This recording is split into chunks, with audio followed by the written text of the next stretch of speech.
মাঝে মাঝে মনটা খারাপ হয় মার জন্য। ও তো যা সিদ্ধান্ত নিল, তোমরা যা সিদ্ধান্ত দুজন মিলে নিলে একদম ঠিক আছে।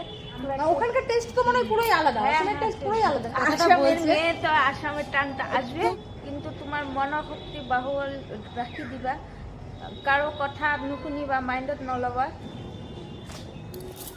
আমি তোমাকে অনেক ভালোবাসি। আমিও তোমাকে অনেক ভালোবাসি।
अगर तुम्हें भी इस वैलेंटाइन लड़की चाहिए तो लाइक मारो।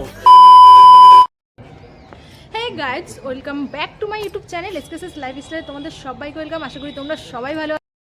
তো আমি আগে আমি কোনো প্র্যাঙ্ক নিয়ে আসিনি, একদম দুর্দান্ত একটা ভিডিও নিয়ে এসেছি, যেটা টাইটেল দেখে তোমরা বুঝতে পারছো যে ভিডিওটা আমি কি নিয়ে করছি।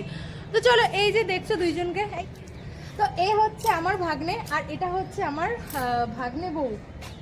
ব্যাপারটা হচ্ছে আমরা অনেকেই শুনেছি যে পাবজি গেম খেলে, ফ্রি ফায়ার গেম খেলে মানে রিলেশনশিপে জড়িয়ে তারপরে হচ্ছে বিয়ে হয়, মানে অনেক দূরে। আমার ভাগ্নের বাড়িও অনেক দূরে আর ভাগ্নে বউয়ের বাড়িও অনেক দূরে। তো কিভাবে রিলেশনশিপে ওরা জড়ালো, এই ঘটনাটা নিয়েই আজকে আমি তোমাদের সামনে চলে এসেছি। তো চলো পুরো ঘটনাটা আমরা সবাই মিলে ওদের মুখ থেকেই শুনে নিই। তো ভিডিওটাকেও স্কিপ করে দেখো না, পুরো ভিডিওটা তোমরা দেখো, আশা করি ভালো লাগবে। ভালো লাগলে লাইক কমেন্ট শেয়ার করে চ্যানেলটাকে সাবস্ক্রাইব করে দিও। তো চলো এবার ভিডিওটা আমরা শুরু করি। তো প্রথম শুরু করছি নাম দিয়ে।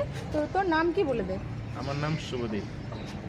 তোমার নাম বলো। আমার নাম প্রিয়া।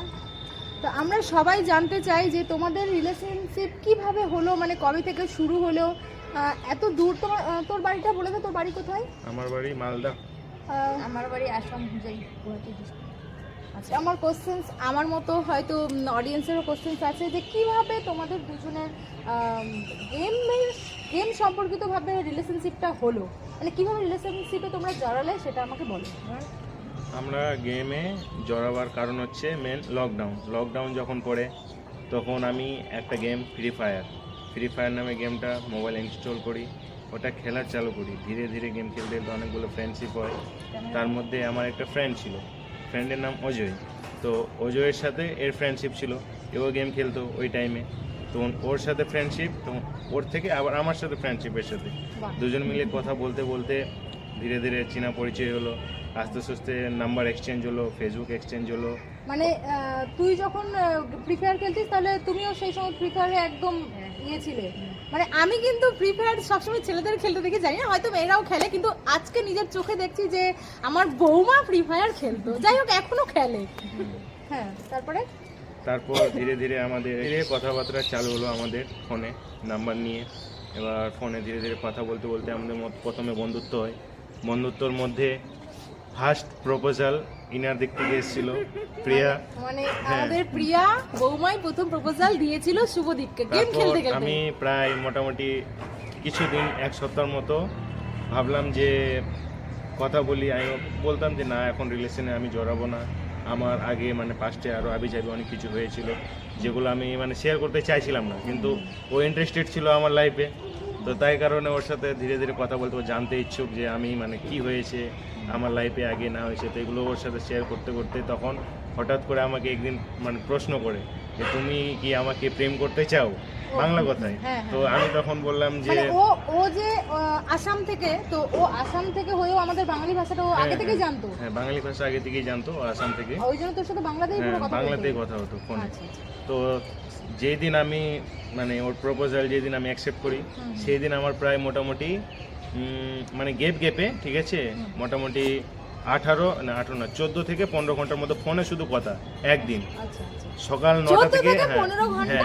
হ্যাঁ 14 থেকে 15 ঘন্টা সকাল 8টা থেকে চালু করে নিয়ে প্রায় মোটামুটি আমাদের রাত্রি 2-3টে পর্যন্ত কথা হয়েছিল শুধু ফোনে আচ্ছা, মানে আচ্ছা। গেপে ইনস্ট্যান্ট না গেপে কথা হয়েছিল আচ্ছা। সকাল 8টা থেকে নিয়ে রাত্রি 3টে পর্যন্ত মানে তারপর যেটা অটোমেটিক মানে যেটা সবার মধ্যে হয় প্রেম শুরু হলে নতুন নতুন ফোনের মধ্যে বিজি থাকা সেটা তোদের মধ্যেও হতো তারপর এই করতে করতে আমাদের রিলেশনটা মোটামুটি 2021 থেকে নিয়ে এই 25 অবধি 4.5 বছর কাছাকাছি মানে 5 বছর হতে চললো এই 5 বছর মধ্যে আমাদের মধ্যে অনেকগুলো মিসআন্ডারস্ট্যান্ডিং ঝগড়া ফাইটিং আবি ঝাবি এগুলো সব পের করেও দুজনের প্রতি লয়াল ছিলাম একদম এখনো আছি তাই জন্য আজকে আমাদের সাকসেস হয়েছে অনেক মানুষ বলতো যে গেমের বিষয় তো এত দূর বাড়ি ছেলের বাড়ি এত দূর মেয়ের বাড়ি এত দূর গেম থেকে সুখ চেনা পরিচয় এটা তো হবেই না মানে time pass টিকবে ছিল না। নাও পারে হ্যাঁ এটা আমাদের Time pass কোশ্চেন ছিল থাকে ওটা। যে আজকাল হচ্ছে কি অনলাইন থেকে প্রেমটাই এমন যে অনলাইন থেকে প্রেম করে নিল কাছে এসে দেখে এই ভালো না তখন হয়ে গেল সম্পর্কটা হয়তো খারাপ হয়ে যায় তো এরকমটা ধারণা এদের মধ্যেও ছিল তারপরে বলো তো ওরকমই মানুষ বলতো যে এটা টিকবে না টাইম পাস চলছে আর কি হয়তো মেয়ে টাইম পাস করছে ছেলের সাথে না হলে ছেলে টাইম পাস করছে হ্যাঁ, হ্যাঁ, বিয়ে তো হবেই না এতে হ্যাঁ, এত দূর একদম তবুও মানুষকে ভুল প্রমাণিত করলাম হ্যাঁ, একদম একদম মানুষকে ভুল প্রমাণিত করেও আজকে দুজনের দুই হাত মানে দুই 4 হাত মিলে গেছে এটা সত্যি একটা দারুণ ব্যাপার হ্যাঁ তারপরে হচ্ছে বাড়িতে তোমার প্রথমে জানতে পেরে কি হলো তোর বাড়িতে প্রথমে জানতে পেরে কি রিঅ্যাকশনটা কি ছিল একটু রিঅ্যাকশন জানাও। হুম, যখন আমি ফার্স্ট টাইম এনার সাথে কথা হয় শুরু প্রেম ভালোবাসা নিয়ে আমি মোটামুটি 1-1.5 মাসের মধ্যেই বাড়িতে জানিয়ে দিয়েছিলাম যে হ্যাঁ মানে আমি আসাম হোজাই ডিস্ট্রিক্টে একটা মেয়েকে ভালোবাসি তো তাকে আমি বিয়ে করতে চাই তো বাড়িতে তো প্রথম থেকে সব একদম না বিয়ে দিতে চাইনি কেউ রাজি হয়নি তো ধীরে ধীরে আমি বাড়িতে নিজে থেকে খুব রাজি করলাম বাড়িতে এর জন্য আমি অনেকগুলো ফাইটিংও করেছি সবার সাথে তর্ক বিতর্ক তাও সবাইকে মানিয়েই আমি আমার বাড়িতেও আমি মানিয়েছি এনার বাড়িতেও এর পরিবারকে মানিয়ে তারপরে একে নিয়ে এসেছি আমি আচ্ছা কখন মানে মনে হলো যে না এখন আর দুজন আলাদা থাকা যাবে না আমরা বিয়েটা করেই ফেলবো এই সময়টা মানে এটা তোদের হঠাৎ কি করে মনে হলো কোন সময় এসে মনে হলো এটা প্রায় আমার এই থিঙ্কিংটা 2-3 মাস ধরে চলছিল 2-3 মাস আচ্ছা তো আমি ভাবছিলাম এত ঝগড়া ঝামেলা হচ্ছে ঠিক আছে যত লং ডিস্টেন্স হচ্ছে আছি অত মানে থিঙ্কিং বাড়ছে যে ও কি করছে না করছে ওরও থিঙ্কিং হচ্ছে হয়তো ও কি করছে না করছে তাই জন্য এই ভেবে ভেবে আমারও কিছু ভালো লাগছে না। औरत का चक्कर बाबू भैया औरत का चक्कर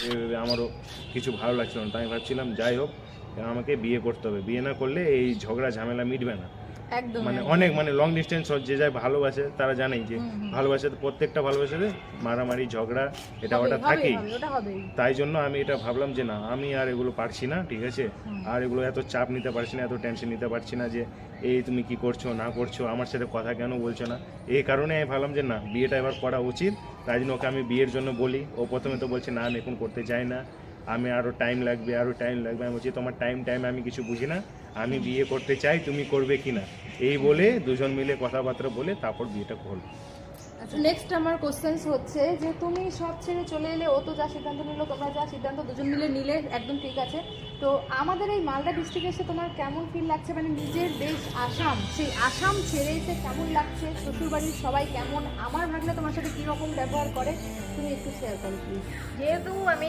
প্রথমবার এই মাঠ থেকে দূরটা আমার তো বাবা নেই তো মা থেকে এত দূরে প্রথমবার এত দূরে থাকছি কোনোদিন আমি থাকিনি এত দূর অবধি তো অবশ্যই আমি মার জন্য মনটা খারাপ করছে কিন্তু এইখানে এসে আমার শ্বশুর শাশুড়ি ননদ যেগুলো আছে ওরা সবাই আমাকে আদর করে আমার বড় আমাকে আদরই করে তো এখন ভালোই লাগছে কিন্তু মাঝে মাঝে মনটা খারাপ হয় মার জন্য তবুও মার আশাটা পূরণ করে দেয় আমার শাশুড়ি মা অনেক ভালো আছে অনেক আদর যত্নে আমাকে রাখে তো এখন তো ভালোই লাগছে আমাকে মালদাতে এসে তোমাদের সাথে ঘুরে খুব ভালো লাগছে আমাকে আচ্ছা তা আর তোমার এখানে কি মানে অসুবিধা হয় যে না আমাদের ওখানে এই জিনিসগুলো খুব ফেমাস আমাদের মালদা ডিস্ট্রিক্টে আমি এগুলো এসে যেহেতু- পাচ্ছি না, এই জিনিসগুলো একটু মিস করছো বলো?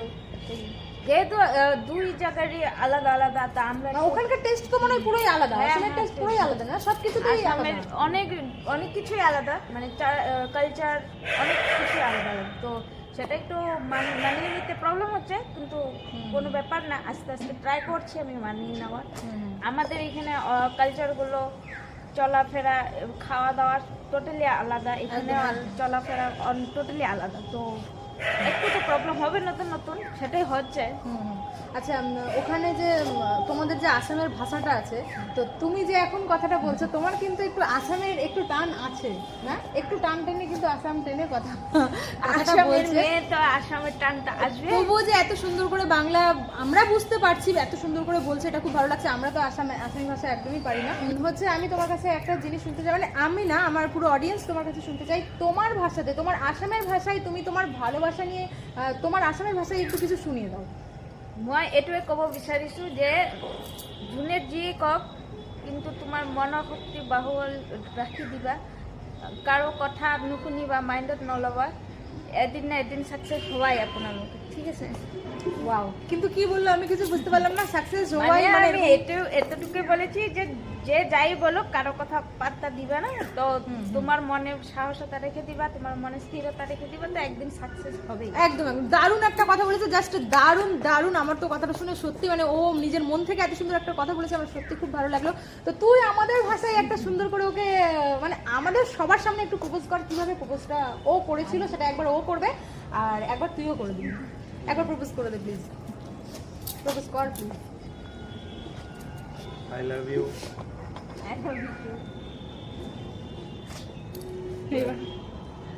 এবার হচ্ছে তুমি একটু করে দাও ওকে প্রপোজ। আমি তোমাকে অনেক ভালোবাসি। আমিও তোমাকে অনেক ভালোবাসি। তো যাই হোক ফ্রেন্ড, আজকের ভিডিওটা ছিল এই নিয়েই। তোমাদের ভিডিওটা কেমন লেগেছে অবশ্যই লাইক কমেন্ট শেয়ার করে অবশ্যই কিন্তু কমেন্ট করতে ভুলবে না।